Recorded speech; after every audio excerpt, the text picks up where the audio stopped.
So greetings, everyone. Welcome to the statewide call. I'm Jose Torre Bueno, a member of the steering committee. I represent the Center for Community Energy in San Diego. You're aware that we plan to publish today's talk and the Q&A session. So please save any confidential strategy questions for a follow-up session we will have next week at the same time, 12 to 1 on Thursday, February 1st. For Alliance members only. The Zoom link for this follow-up discussion will be the same as the Zoom link for this statewide call. I'll introduce our speaker in a moment, but I just want to read our new vision statement that we just created. The California Alliance for Community Energy envisions a community-based and democratized energy system which promotes affordable, resilient, local, renewable energy resources, prioritizing low-income communities that have historically suffered inequitable access to essentials such as affordable energy and a healthy community. So thank you for joining us. Our topic this month is Blueprint for Bottom-Up Clean Equitable Energy Transition by Lorenzo Kristov. And our presenter, Lorenzo Kristov, is an independent consultant working on state and national policy to enable locally owned and operated electricity systems to proliferate and thrive. He will be discussing how distributed energy resources can enable California to transition to a bottoms-up energy system that is more equitable, resilient, and cost-effective. Lorenzo adds to his decades of experience a deep, as he puts it, desire to advance the transition to community-based energy systems for the well-being of the generations of children who will inherit the results of our actions. Thank you, and I will now turn it over to Lorenzo. Okay, thank you. Good to see everyone. And thank you to Jose and the group at the Alliance for inviting me to participate in this. I'm going to share my screen, hopefully, and there's the button. And you'll be able to see my presentation momentarily. Hopefully everyone sees this now, the title, Building an Equitable, Resilient Energy Future from the Bottom Up. I've been involved in thinking about distributed resources and how they're bringing about a veritable revolution in the electricity industry, all the way back into my days at California ISO, as far back as 2013. Really, I started down this path. For the last 6 years, I've been working as an independent consultant on a variety of projects to advance this agenda. So I'm going to start with a basic, simple statement, which reflects how I'm looking at this. The high DER future is both necessary and inevitable. It's necessary because the goals and needs that we're facing today require local energy solutions. We simply can't address the issues around climate disruption, grid vulnerability, inequities, and so on, strictly from the wholesale market. Not that we're throwing the bulk system away, it's still gonna exist for a while and do some important things, but it can't do the whole job. It's inevitable because DERs keep improving in their performance, their cost, their ease to deploy. Customers and all sorts of businesses and communities want them. And importantly, the grid is now contestable. For 100 years, if you wanted to get electricity, you got it from the grid. But now it really has competition, and we need to therefore think about the grid differently.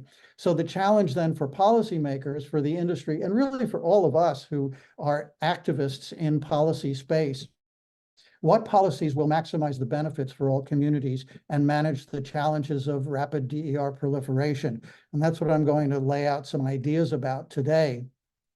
The basic idea is really that for an equitable high DER transition, we need to look at things from the bottom up instead of the traditional. It's always been top down, central control, central planning, central ownership, et cetera. We need to move to a bottom up planning and investment framework, meeting local energy needs, starting from local supply resources as much as possible, and then enabling these local systems to be commercially viable.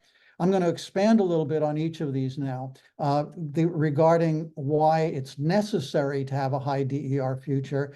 Well, today's challenges, what are they? Sustainability and decarbonization, certainly important. Stop making things worse. Where do carbon emissions come from? Human activity of some form, businesses or individuals, how we move around, how we move stuff, and the business activities that generate carbon. Many of the things that are going to get us to a decarbonized society are in the realm of urban planning or city planning, things like zoning, land use, housing, building codes, mobility services, habitat. These are the arenas in which we can affect decarbonization. These are local. So far, they have not traditionally dealt with energy matters, but need to. Resilience is, in my view, maintaining local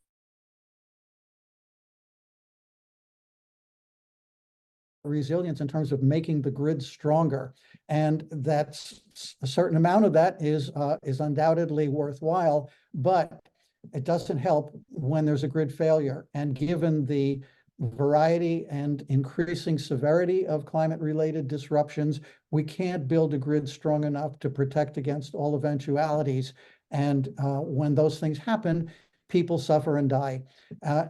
So resilience really does require having local resources that can keep every community with some power, at least for essential services. And then finally, energy justice. There's a lot of discussion about it at the federal level, at the state level. What does it actually mean?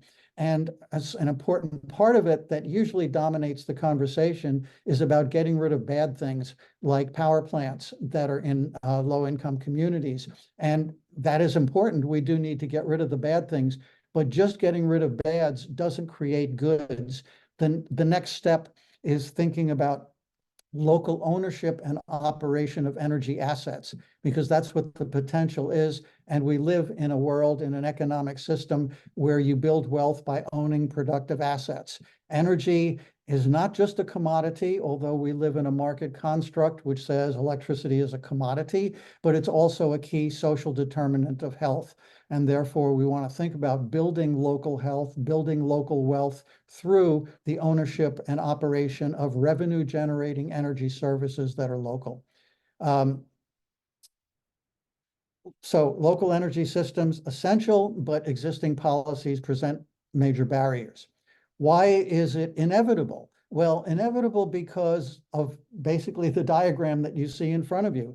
DERs keep improving over time, and the costs go down, the performance goes up, versatility, resilience. They simply do things that the grid can't do, and they can achieve the other goals at lower cost.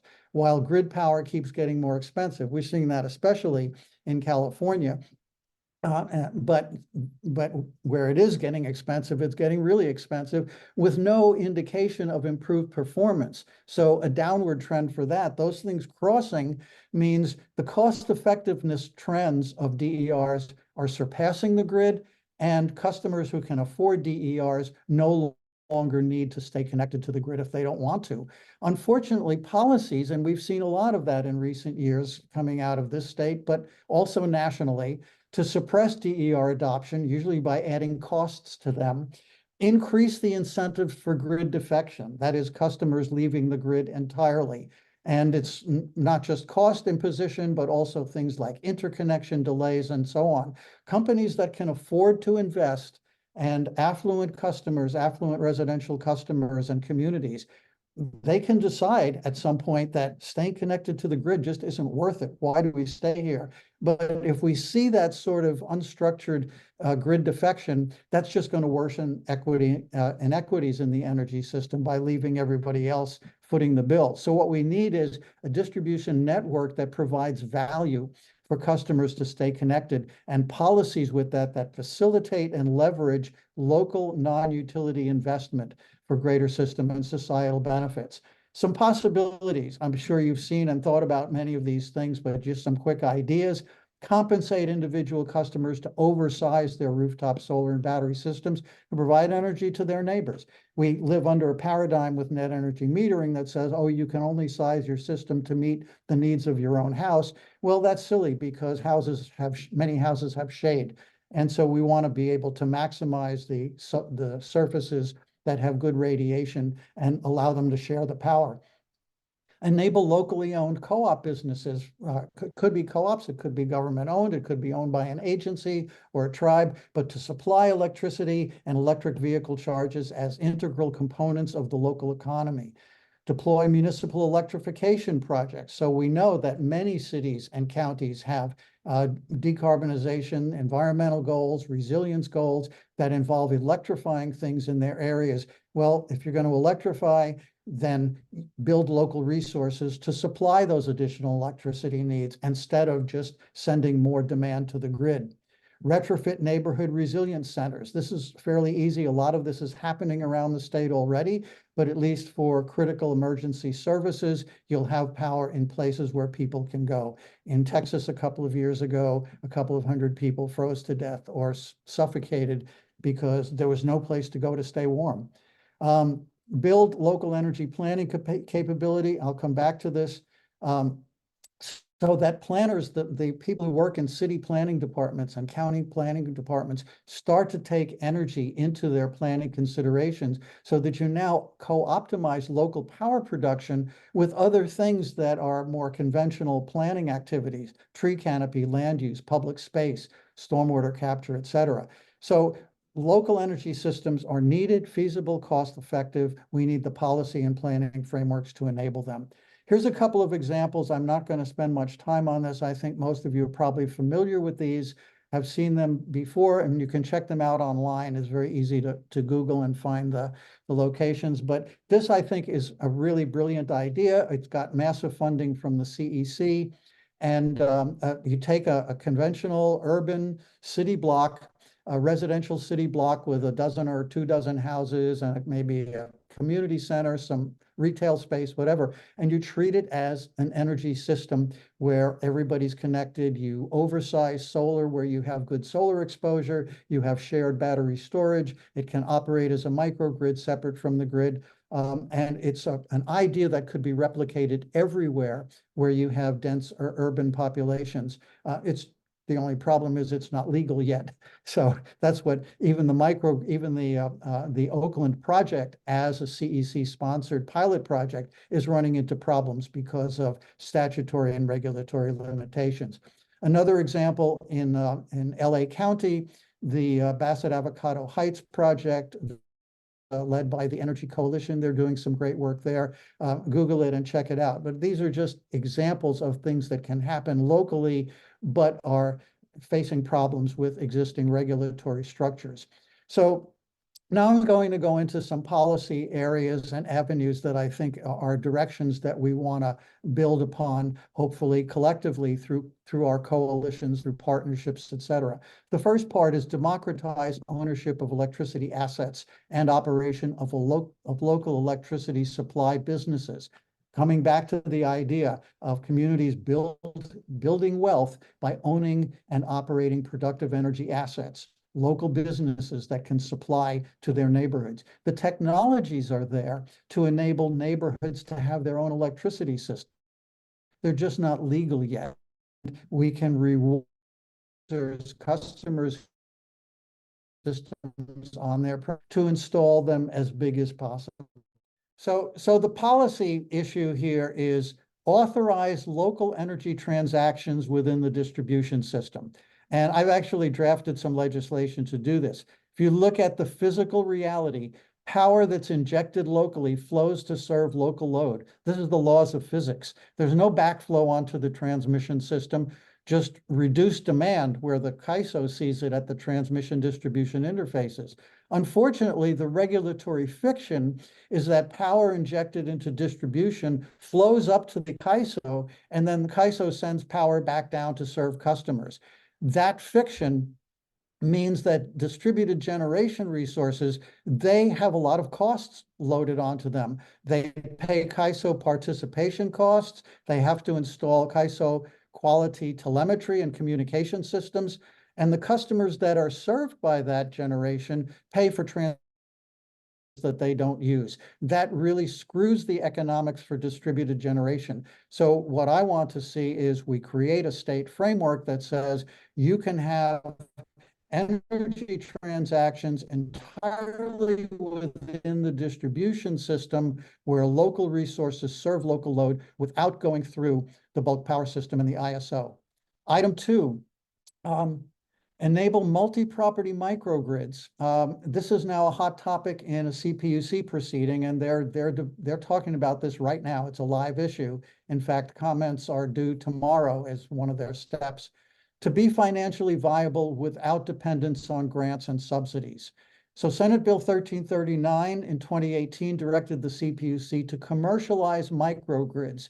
Now, it said some things about commercialized. The way I'm thinking about it, the legislation enable multi-property microgrids to be commercially viable, which means financially sustainable businesses that based on revenues for services that they provide. So parties can invest locally, communities can invest, or local governments can invest, and they're building assets that generate revenues that make that investment worthwhile. In order to do that, we need to allow these multi-party microgrids to operate 24 by 365. I put that in quotes because that's the definition language that comes from DOE. So in order for these multi-property microgrids, and just to be clear, in case some of you are not familiar with the idea is that a multi-property microgrid has multiple customers, each one with their own utility meter, and it also has some central generation and storage resources that can power all of the customers. They're all customers that are electrically connected with each other, but they require the existing utilities distribution wires in order to connect all the customers and operate as a microgrid. So what the definition says that these entities should be able to act as a single controllable entity, either connected to the grid or disconnected and running on their own when there's a grid outage, which is what we call islanding. So the idea of that for commercial viability, the benefits of having this system is that the resources you put in place actually serve the internal customers from internal supply resources. It goes back to my previous point about making it legal to have local energy transactions where supply goes to serve local load.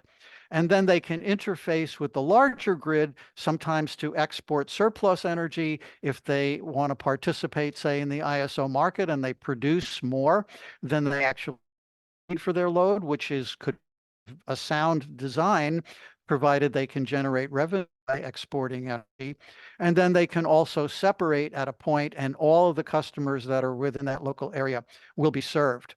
Now, this is what it takes to be commercially viable. What's happening in the CPUC proceeding, the proceeding number 1909-009, that was started in 2019, a year after the legislation was adopted. They're bringing multi-party microgrids under IOU monopoly control, basically. And the device they're using for that is something called Community Microgrid Enablement Tariff, which PG&E created a couple of years ago. It's actually been used in one instance, which is the Redwood Coast Airport microgrid. That's gotten a lot of publicity, so you may be aware of that. But it has severe limitations. It says the microgrid can only operate as a single controllable entity during grid outages.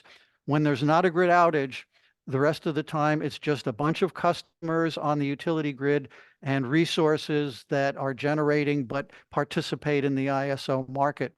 It says that the CMET says it can island only at the IOU discretion only the IOU can be the operator of this microgrid. And the underlying assumption, which both the IOUs and CPUC staff have stated at earlier meetings over the years, is that multi-party microgrids really have no value except as power backup for their internal customers. So this is a way of discounting what could be their larger system benefits if they could operate as a resource, as well as their benefits on a day-to-day basis under blue sky conditions. The result of this, as I see it, is that these multi-property microgrids will only be viable if they get large grants or public and ratepayer funding, which is what's happening now. There is a program called MIP, Microgrid Incentive Program, that the utilities are administering, and it's basically using large grant funding in order to create, it's using ratepayer funding rather to offer competitive grants to communities who want to build these systems. So to me, that's not commercialization if there's always a dependence on grants or ratepayer funding. Item number 3, implement bottom-up resource and system planning processes. So the way to think about bottom-up planning is starting from local needs and priorities, and then plan outwards in concentric circles. So you're trying to serve as much load as possible with locally owned and operated DERs. An individual customer, maybe a business or maybe a multifamily housing, starts on the premises. What can we put on the premises? Then you start including more of your neighbors. If you're in a residential area like the Eco Block project in Oakland, what can we do on our block to be energy self-sufficient? And then expand to a larger neighborhood, multiple blocks. And you might make use of a large surface area like a parking lot in the neighborhood, and you cover that with PV, et cetera. So the idea is you build outwards. Then when you get to the bulk system and the wholesale market, that's just the residual supply. And so traditionally, planning for resources and for infrastructure starts top down. It gets a demand forecast and then assumes that the system, the grid at large, is going to serve that load. And it doesn't matter where it comes from. So you just build big assets wherever you can build them, and a lot of transmission and a lot of infrastructure. This starts the other way around, build up from the bottom, and you view the bulk system as the residual. One aspect of this that I've been advocating recently in the context of the SB 100 activities going on at the CEC is to maximize PV and storage systems on the built environment. The way the planning for SB 100 is rolling out, the framework that they're looking at for alternatives really emphasizes utility scale generation and transmission lines, and then it views DER simply behind the meter providing demand response. What's missing is the potential for the built environment, the roofs of warehouses, shopping malls, schools, parking lots, irrigation canals, largely ignored in planning studies, but a potentially huge source of renewable energy production. And so we want to think about, well, let's develop those scenarios. Again, the other things are still important. In other words, allowing those systems to be oversized. We're not talking about just building on a warehouse to meet the needs of the warehouse. We're talking about looking at a warehouse roof as land, and a resource developer rents that land in order to install a system of 10, 15, whatever megawatts, and serves all of the neighborhood. And then be able to incorporate these scenarios into power system planning. So if we plan transmission and we ignore the potential for DERs, then we're going to be overbuilding transmission. And we don't really have yet good methodologies and good scenarios for high DER growth that should be built into power system planning, so that then the transmission that's needed will be significantly less and more realistic based on a more balanced whole system perspective. The other aspect is building local capability. As I mentioned, city and county planning earlier, the traditional things that city and county planners deal with don't include energy. Traditionally, that's been left to the utilities to do. How we think about land use, how we think about zoning, how we think about new developments and housing, develop partnerships with local governments, with tribes and community-based organization. But I think what's needed to help move this thinking along is state investment in building capability among the cities and county planning departments. And then think about serving new electrification demand from local supply resources. This is something planners could do if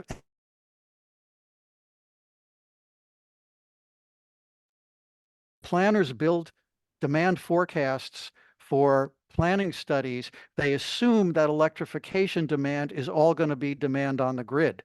Well, why make that assumption when we have the potential to offset a lot of electrification demand from local resources, going back to the local possibility? So this again is about planning from a bottom-up perspective. Then we design local projects that are, for example, supporting local climate action plans. Finally, partner with housing developers to plan energy self-supply and resilience at the development level. California is going to be building a lot of housing. There are project developers who are coming along with proposals. I'm seeing that in Davis, where I live. But the developers, some of them may be thinking about energy from a future-oriented perspective, but many of them don't, because planning energy resources and energy self-supply and energy resilience has not been part of their conventional thinking. So this is where education at the local government level with the planning authorities and then partnering with developers of new housing could yield really wonderful. So this is getting a little bit more technical, but bear with me because I think the underlying concept is pretty straightforward. The idea is to think about the whole power system in terms of layers, with operators controlling different parts of it. Right now, the way things run, everything is controlled from the top down. This is what the ISO does. It sees all the load. It optimizes a dispatch of resources, and that goes all the way down to end use customers. Most of the utilities in the country and the ISOs and RTOs in other parts of the country, in the East and in the Midwest and Texas and in California, are still thinking in this top-down framework. Layered architecture really changes the operating paradigm, and it says, think of the system in layers. The bulk power system, the regional interconnection, in our case, the Western system, is one layer. All of the balancing authorities, of which one of which is CAISO. Then the second layer down is distribution system, which is operated right now by the distribution utilities. I'm proposing a future model for what that looks like, which I'll describe on the next page, but I'm calling that open access DSO for reasons I'll explain. And then the next layer down is the end use customers, or possibly a multi-property microgrid like the light blue here, and individual DERs that may be connected in front of the meter. The focus of a layered system is to look at the interfaces. The red eggs up here between the bulk system and the distribution system, and the yellow eggs down here between the distribution operator and the customers or the microgrid. Once we think in layers, for one thing, this is really a biomimicry kind of concept, but it's also used in other industries like the design of large software systems, the design of telecommunications, layered control. But it's mimicking how nature designs complex living organisms and ecosystems. The layers in this case, the bulk power system, the distribution system, the customer. And the idea is that each layer manages its interfaces with the adjacent layers above and below. So, for example, the ISO only needs to worry about what's going across the red eggs between it and distribution. Under a layered structure, it doesn't need to see everything that's going on inside the distribution area. It doesn't need to see individual DERs. It doesn't need communication to them or measurement to them, because this DSO now takes responsibility for coordinating what's going on inside the blue bubble and for a highly reliable, well-defined, standardized handshake that takes place across the red egg. By designing in that way, it means that the operator at each layer doesn't need to see what's going on to or have control over things that are inside the layer below. The interfaces can allow for bidirectional flows, each at the red eggs or the yellow eggs. We can have microgrids exporting energy into the system or individual customers. It could go either way. Each layer can island at the yellow eggs or the red eggs. You could create an island structure so that you now have a more resilient system, because the DSO can operate the system even if it's not connected to the bulk power system. That's the idea of the capability that we're building up here. And layering then, of course, has implications for how the markets work. It has simplifying implications for resource adequacy. Those of you who follow the resource adequacy proceeding in California know that it's really complex and it's really lagging behind in terms of valuing distributed resources. And it changes the technical requirements because, as I said, the ISO doesn't need to see all of the individual things that are inside here.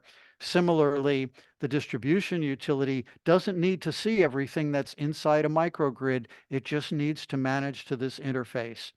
And this is actually working in California today, not well known to most people, but there's a structure called metered subsystem that's been in the CAISO tariff ever since 1998 when it started up, that's used by small municipal utilities that are embedded inside the ISO, like Palo Alto and Redding and Roseville.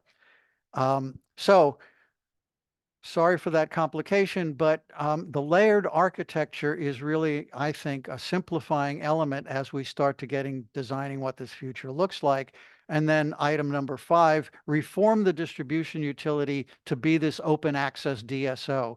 And what do I mean there? Well, the vision is that we'll have an open access participatory distribution network that's going to enable all DERs to engage in economic transactions for energy and grid services. So it goes back to those prior elements of making local resources commercially viable, allowing them to be revenue generating resources that build wealth in the local communities. But the network is the key to enable them to transact. The open access DSO has 3 core functions. It has to operate and plan a reliable, efficient, transactive distribution network. It has to administer local markets for customers and DERs to transact energy and grid services, and it has to coordinate with ISO operations, markets, and planning at those TD interfaces, because the whole thing as a whole system has to work.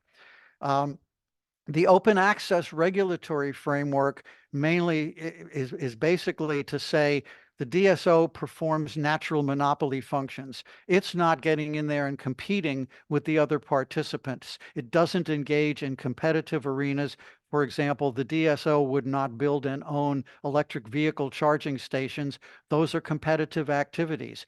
And finally, it's compensated based on performance. It's got to perform up to certain operational standards, things like day-to-day operations, interconnections, information provision, partnering with local jurisdictions and CBOs to help them design really successful local projects, et cetera.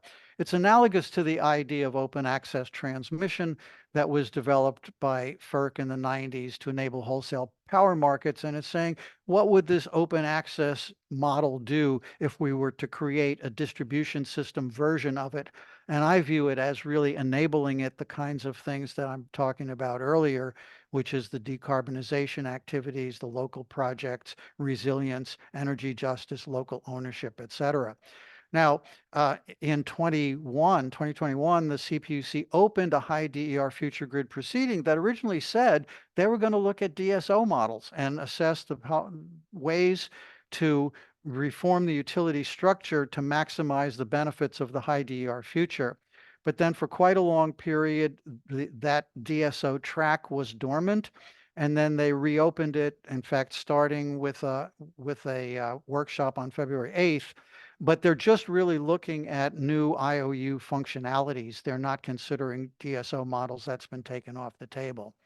So if we think about all of these things together, this is really a picture of the future, that the bulk power system and the distribution network are really complementary halves of a whole system.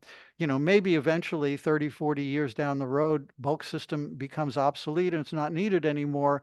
But in the near term, it's here, it's going to be used, there's money going into it, it's going to produce, but we want to start thinking of the bulk power system, the big circle on the right, as the residual supply, and all of the big action and innovation and local ownership is happening in the blue circle on the left. And in between, there's this one substation, this one interface, which is actually in the CAISO system, that's a pricing node. If you're familiar with how the ISO creates local pricing, that would be a pricing node. But from a strictly operational and planning perspective, all the action is down here because that's where the potentials we're talking about come about. Now, in these little boxes, I've just filled out the some of the properties of these things. You'll get these slides. So this is really there's not much new here. There are things I've been talking about already, but I capture them to go with this diagram. So finally, near-term strategies. What can we be doing right now? How should we think about what we want to emphasize in the immediate near term? Well, for one, implement lots of local projects, such as community resilience centers. Creating these things, say adding solar storage and digital controls to an existing building. There are minimal regulatory barriers to those types of things because they're behind a single meter, and they yield immediate resilience, energy cost, and local economy benefits. There are lots of other kinds of projects like what's going on in the Bassett Avocado project that the Energy Coalition is working on. There are a lot of ideas, lots of groups working on that. I think the more we can get behind building local projects, demonstrating that they work, bringing local benefits to communities in the immediate future, that really starts things moving, and it demonstrates possibilities. Give consequential meaning to community engagement and energy justice. These things are talked about a lot at the state level, at the national level, but what we don't have yet is really good, solid relationships coming from the state agencies in terms of their resources and their staff to formulate ongoing collaborative capabilities with cities, with school boards, with water agencies, community-based organizations, and tribes. So policy tends to look from the top down and say, well, what do we think we need out there? I know, let's do this. And they come up with a policy, but it's not sufficiently informed by what's actually needed at the community level. And that's not simply holding a focus group and serving burritos and getting people to come and give their opinions on the utilities distribution plan. It's really an ongoing community engagement that's resourced, that's staffed, and that lives at the agencies. It's not the agencies outsourcing it to tell the utilities to go and talk to the communities. It's really the agencies building those community relationships. And I think we need to start leaning on them now to build this capability. Lobby the state to invest in capacity building for bottom-up energy planning. And it goes back to what I mentioned earlier. City planners are going to be where a lot of the decarbonization action is happening, where the resilience action is happening, and where the energy justice action is happening in the sense of enabling local businesses to supply energy as viable businesses. But the state needs to invest in that statewide so that there's uniform capacity building program that could come out of an institution like the California Energy Commission.